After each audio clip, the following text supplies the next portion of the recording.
All right, how are you guys doing today? Well, I did it long enough, so finally decided I'm just gonna come on here and talk about my thing.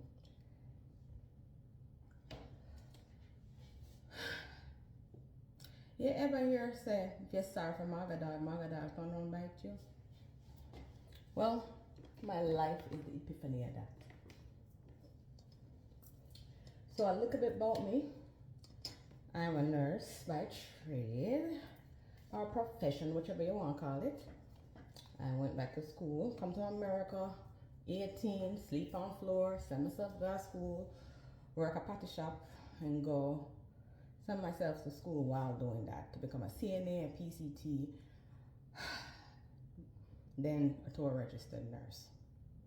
But I have to drive 1 hour I had to go to school because when I do my prerequisites at Georgia Paramedic, they had a history of taking certain people before us.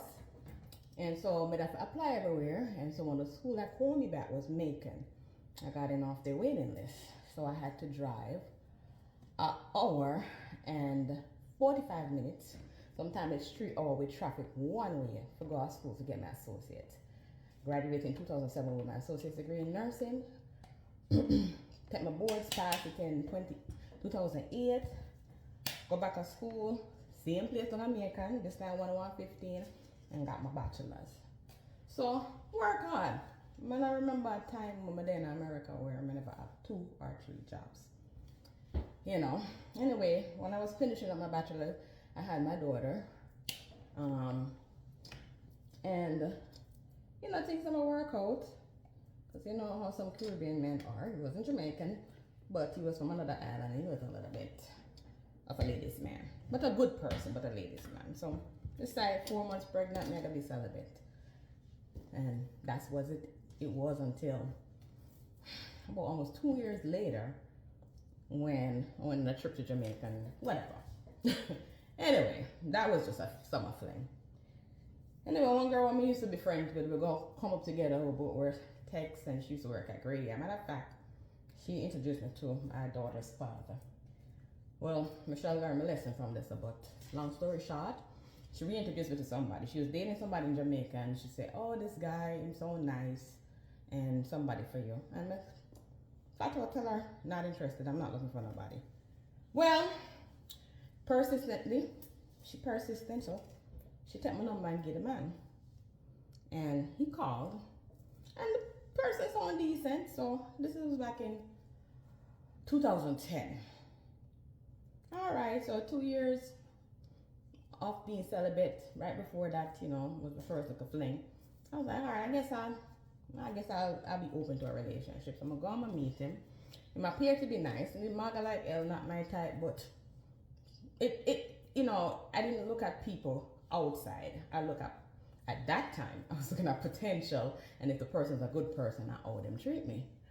So I decided to give it a chance. So listen, don't come for me. My name got married, I was thinking about doing a fiance visa, and for some reason my mother convinced me, said, well, them can turn that down, so why don't you just marry them? This is like after 3 months, 3 visits, but I said, okay, well, she said if it work, it don't work, it don't work. So I went into it with that, mindset. Anyway, that's the beginning of the story. So I get married in January 2011. He came up in August. My dad got him a job in January. And you think that, people would be grateful and whatever, far from that. But me I go take on to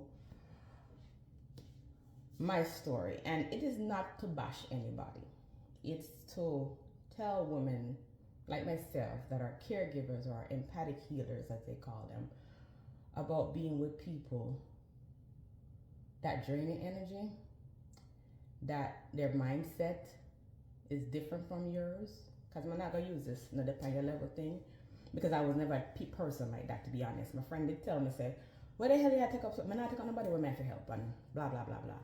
I never stay like that. Like before I come up, need something, whatever, we will do it. Cause him that live with him aunt in a Mandeville and go to school and him look like him the progressive of ambition. I remember one time I even sent money for him to start for raise chicken and all of that. Because me come from nothing, so me not act like my better than nobody. So anyway,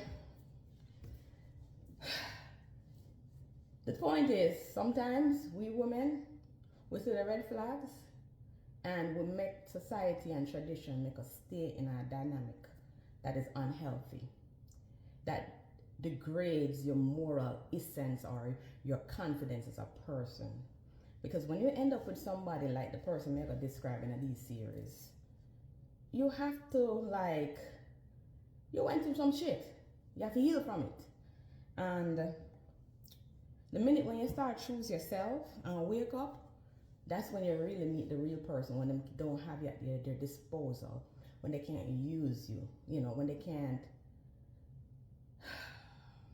benefit. So, to you ladies out there, I hope my story inspires you to know that you can't pour from an empty vessel. That's the whole objective. Self-care, self-love comes first. And we have to learn that it's okay to put yourself first. And the notion of staying in something, I know people can disagree with me, but I don't really care what no one to say. The fact that I can put my face here and share this with the world, I don't really care. Because, let me tell you something. We sometimes stay in stuff like, we're staying for the children, we want this structure, because we are trying to go with societal norms while killing ourselves. And let me tell you, I was married to this person for 15 years. 16 if you count, even though we were separated right now for the divorce. Yeah, 15 years. Let me tell you something. 15 years and I never cheated. I can't put my face to the world and say that. 15 years. And he cheated the entire relationship. And even a point where he had a 2-year relationship with a white married woman at work. Because he liked white girls. I won't get into that because I'm going to show y'all everything. And the minute that even when I was trying to put myself first, walking in that integrity and honesty was something that was important. I'm going to tell you something. When you deal with an unhealed person, the projection is real.